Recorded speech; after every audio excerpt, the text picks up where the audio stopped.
PR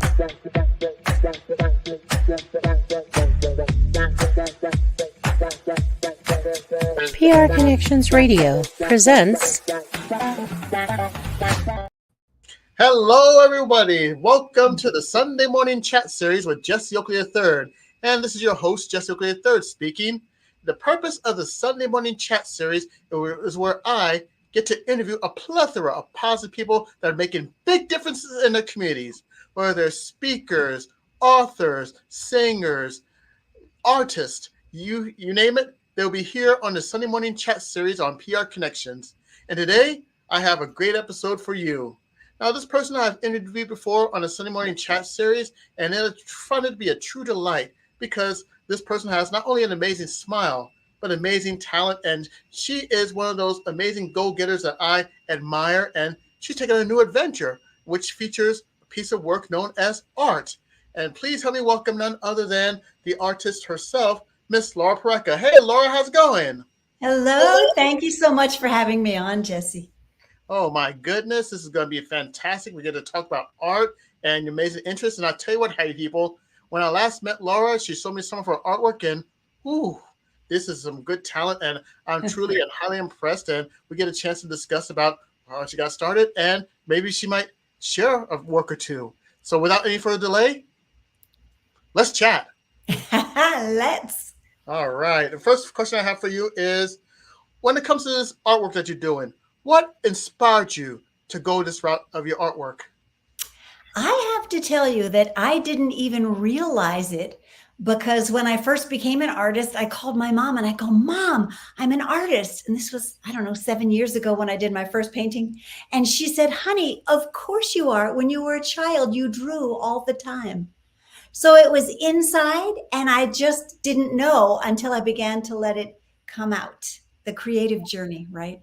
Oh, definitely. You have to have that let out. And there was someone that saw something in you out of artwork and definitely came out in a big, important type of way. Now, the next question I have for you is, how did you get started? What made you take that first step forward in being the artist?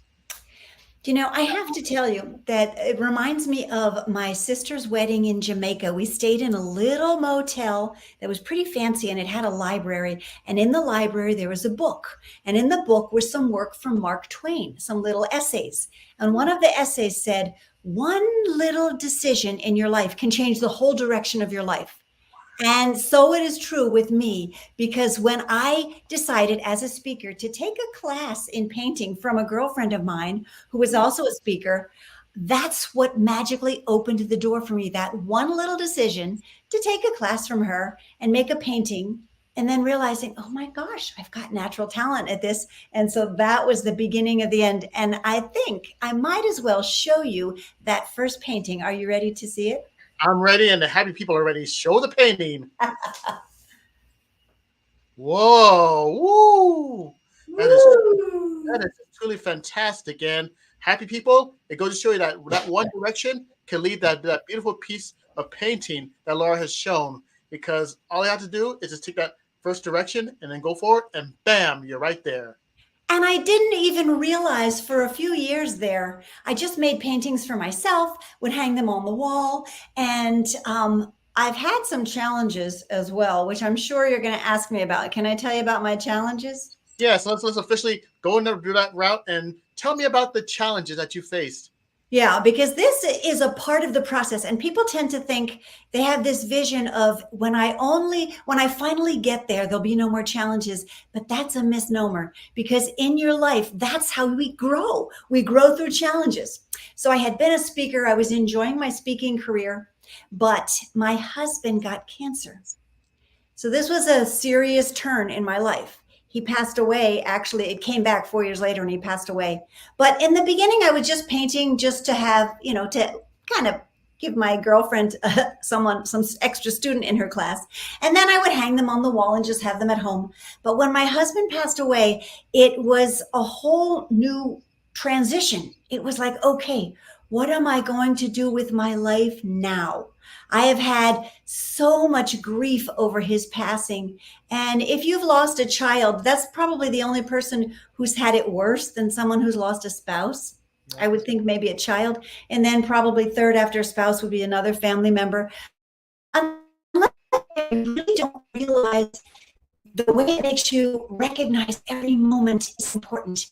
Every being present in the moment is what really matters, because we don't have tomorrow promised. So for me, his passing made me stop and think about, what do I want to do with my life that makes every moment count? I had already been helping people, as you know, as a speaker, coach, and trainer. I'd been training people on transition, but this was the biggest transition I had ever had. So I wrote Stumble, Don't Crumble. I helped little old ladies who were 10 years going through the grief process, still going to their little meetings, and the grief meetings, and they're expressing themselves and not over it yet. And I thought, surely there's a better way for people to get over it and move on with their lives. So I shifted from what I was speaking about in the corporate world to helping individuals who needed the transition. And a part of your angst when you're transitioning from either moving to a new city or a new job or losing a spouse, even in divorce, or any other kind of big transition like that. Somebody dying obviously is a really, really big one. But even losing a job can be detrimental. It can kind of just shake you. You feel like you're on sifting sand after that, right? You kind of feel like, oh my goodness, what's going to happen next? So for me, go ahead. No, you go ahead. You're cooking. For me, so that's all the backdrop of really realizing that, okay, I need now to do something a little different. I need to do something that's going to help others, but also feeling lost from my spouse dying made me look at life as more precious. And it's such an interesting transition. It's kind of funny and serendipitous how when you can go searching and searching, for example, for happiness and never find it, but as soon as you calm down and forget about that, a butterfly will softly come up and sit on your shoulder and you'll realize you found happiness. So for me, one day I was checking my emails and I got an email from a friend who lived in Minnesota who said, oh my gosh, I saw your artwork on the computer and I want to buy one of them. I want to buy the blue one with the flowers and the birds. And I thought, oh, somebody else besides me wants my artwork. So I tried to underprice it and he was like, oh no, I am paying you more than that. And then about 3 days later, a girlfriend said, Laura, and her husband had passed, by the way. She said, Laura, I saw this robin at the park. And if you could paint something for me with a robin and some purple's her favorite color, some purple flowers and lavender, trees and stuff. She said, can you do that for me? And then again, I tried to undercharge her and she was like, Laura, all your time, I am paying you more than that. So after those two coincidental things, I realized I'm an artist. And it's so funny because everybody's like, of course, we know you're an artist. How do you not know you're an artist? And I thought, well, I just hadn't embraced it. So now I paint every day. Now art is a part of my life and a part of my speaking. When I speak my hero's journey, because each of us is our own hero, Jesse, you're the hero of your journey.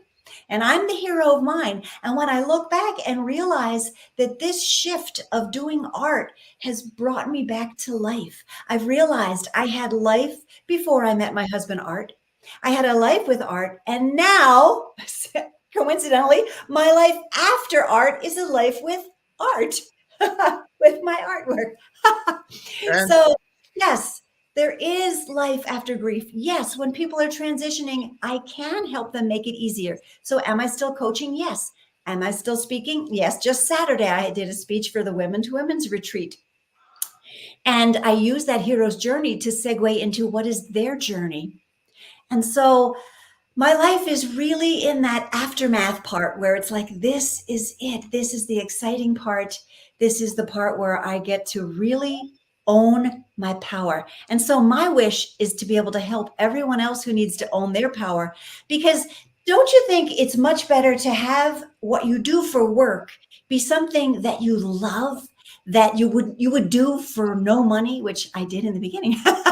And then I had friends over and we did a little private event. It was an artist reception and they got to come around my house. And by the way, I counted and I have done 50 pieces.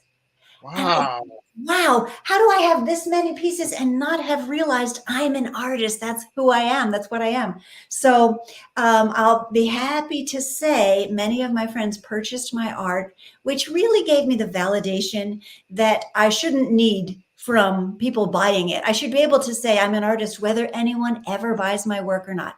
Mhm. Edgar Allan Poe, the famous poet, died a pauper in the streets because nobody at his time recognized that he was such a good poet. They didn't recognize he was such a good author. They never really patronized him. So he was still who he is today, right? Edgar Allan Poe was the same because he's long gone. Right. Yet he died a pauper because no one actually purchased it. So I know it's not about the money, but I do know that gives the validation that other people want my work. They want it to inspire them in their living rooms, in their offices, and make them feel good about their environment. Because as you and I know, it's not just the 5 people you hang out with the most that helps you become successful. It's also your environment. Do you set yourself up for success? Do you dress the part so you feel comfortable when you enter a room? Do you have inspiring fine art in your home? And now many of my friends and colleagues have fine art that they're proud of. My youngest patron is 5 years old. She bought us a small piece of art to hang on her wall. So now she has fine art that's going to be worth more in the future that she can say, "Oh yes, I've been collecting art since I was 5 years old." Wow. That is fantastic. And I tell you, that story alone, that was truly some best moments. And you got me with the 5-year-old. And you just made that wonderful point about the impact and the differences and everything else. You know what? My mind, had I had hair right now in my head, it would have been blown off. I just want to let you know about that. That was truly fantastic. Now, there's somebody out there that sees what you're doing and they say, I want to do what you're doing when it comes to this show of artwork. If you could actually add one more advice to that person who wants to do what you're doing, what advice would you give that person? The biggest piece of advice is what I would give my children if I was on my dying bed, or I would give to anyone who I wanted to be leave a legacy. My legacy would be to have people to trust themselves to figure it out. So often we are so overwhelmed with social media and the news and society and what's going on around the globe that we tend to not look inward. So I help my clients to actually look inward and say to themselves, wow, I can get to a quiet place where I can figure stuff out. Now, do we need a mentor? Yes. Do we sometimes even just need a friend to vent when we're feeling down? Yes. But do we need someone who's been where we are and is now past that so that they can help us? Of course, that's why we hire mentors. That's why everyone who is a mentor has a mentor. Yes. Right? We can't pull someone along if no one's pulling us along. So I would say that that's the biggest piece of advice, to trust yourself to figure it out. Get quiet and listen to that still small voice inside. And of course, if they need help, we're going to let them know in the show notes how to find me.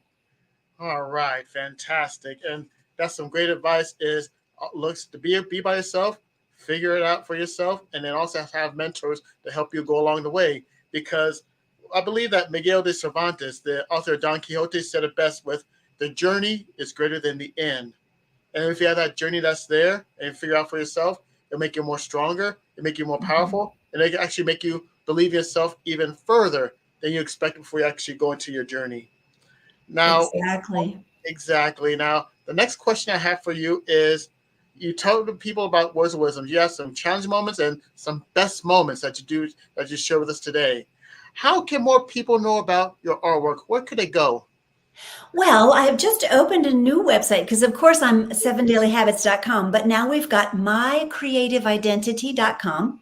You Ooh. can leave me a message there, and it's going to be a place where people can go to collaborate and share ideas about their creative identity. When you open up to creativity, you are actually being fair with the universe and with your God, because it means that you are allowing that to flow through you, to you, and through you. And if you're going to do your perfect work, it has to include that special magic touch, right? I used to make the joke that my angels were helping me with the paintings because I would get inspired ideas of what to do, and I didn't know where they came from. And then I realized this is because I'm showing up every day, the art of work, right? The work of art. I am like showing up, doing my work, and then I get this inspiration. And you've had it, haven't you? When you want to talk to someone and suddenly you get an idea, or you'll wake up in the morning and you'll say, I know what I have to do. And you quickly write it down so you don't forget. Well, with art, it's the same. If I show up every day, I will create some masterpieces. And if my clients and students, so the clients are purchasing the art, but the students are saying, you know what? I want to be creative. I want to get in touch with my inner child. Picasso says every child is an artist. The problem is to remain so when you become an adult. Oh, And it definitely. doesn't have to be art. It could be music. It could be decorating. It could, right? It could be professional speaking. All of these things have that touch of the creativity that makes you special and different from everyone else in your field. What makes you different? And it could even be something quirky. Oh, Lord knows that many artists are very quirky, right? They have Yes. their own little style that pulls people to them. If you try to please everyone, you're going to please no one, because then you'll just be plain Jane, and plain Jane is the next door neighbor. They don't really need you. But if you've got something about you that makes people say, I want more, then you'll be able to really help them beyond the book, beyond the speech, and beyond the one podcast episode. Wow. This is just truly fantastic. This lady right here, this is why she's back for a second interview, because she has so much going in. This is as good as advertised, whether it's speaking or artist work. And what's the address again? The what again? MyCreativeIdentity.com. mycreativeidentity.com. Be sure to check that out, because Laura is not just one in a million. She's a one in a billion type of person. And it's truly, and I'll be very honored if you check out her website, mycreativeidentity.com. Now, Thank you so much. you're welcome. You're welcome. Now, this portion of the meeting is the shout out portion of the meeting. And this gives you a chance to actually give credit and give thanks to the people that made a big difference in this venture. If you can give a shout out to as many people as you can, who would you give a shout out to? Well, and I know that it's cliche to say my mom, but our parents really do form those early feelings of identity. And when I was very young, I remember her taking me for walks and saying, oh, look at that little beautiful flower growing up in the cracks of the cement. And it was a little weed, but it helped focus me to appreciate every little thing. And I think that's a part of my big smile that everyone always is attracted to. They say, oh, your energy, I love your energy. Well, I have to attribute that to being taught early on to look for the good. And so now, even with my husband's passing, look for the silver lining. Now my life without art is a life with art. Exactly. Yeah. Now, And also mentors. I have to throw that in, because you so said you didn't say one. You didn't say to choose one person who helped me. Right? My mentors have really, because they have been where I am and they can relate, and then they just push you a little more and a little more. And they might say things that at the time you think, well, I don't agree with that. And then later you realize, they were right. yep. And I don't know how many of your viewers are going to have heard this before, but I really owe a lot to my audiences and my clients and the art patrons, because they teach me about myself. Even when it's negative feedback, it's something that helps me to grow and improve. And as a lifelong learner, Jesse, you know this. As a lifelong learner, that's what matters, is your growth. It's the journey, not the destination. If we can get that through our heads.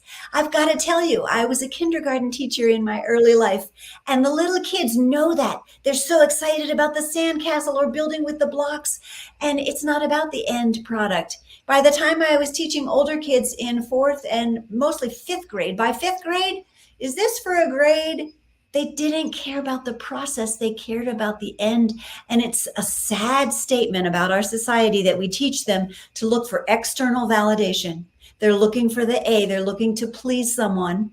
And then when they grow up, they wonder why they don't have that creative juice anymore. It's because you've been conditioned out of it to look to, oh, does that make you happy? Oh, okay. Okay. Am I doing that right? Oh, okay. Instead of, let's dig inside and see, what do I feel about that? Right? Because even when it's a bad feeling, even if you wake up and say, today I feel frustrated and annoyed and disheveled, then you can say, but frustrated, annoyed, and disheveled is the right way to feel. And when you say that, you can feel your body relaxing because it's validation. And then you can move on to the different tips and techniques to get you in a better mood.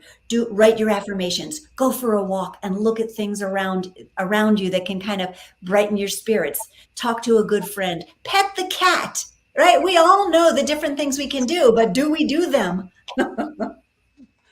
Oh my goodness. This is a chock full of information and motivation. And I'm sure that there are people out there, my people, the happy people, are inspired by watching this video by itself, because when you bring it big time. And I just have to sit back and just say, work your magic, Laura, and then you share it with everybody.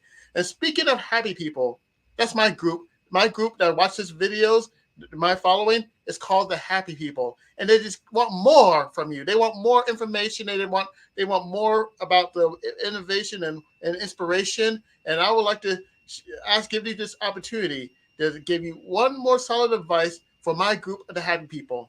And if you can give one more advice, throw it out there. Here's a special gift for your people, for the people watching this. What would it be? Exactly. The people, our people, right? This is for you. And even if you came to this podcast not smiling today, but you know you have that smile deep inside and you're just hoping to be able to let it out, here's my last tip for you. I'm going to offer you a free gift, a free 20 minutes with me.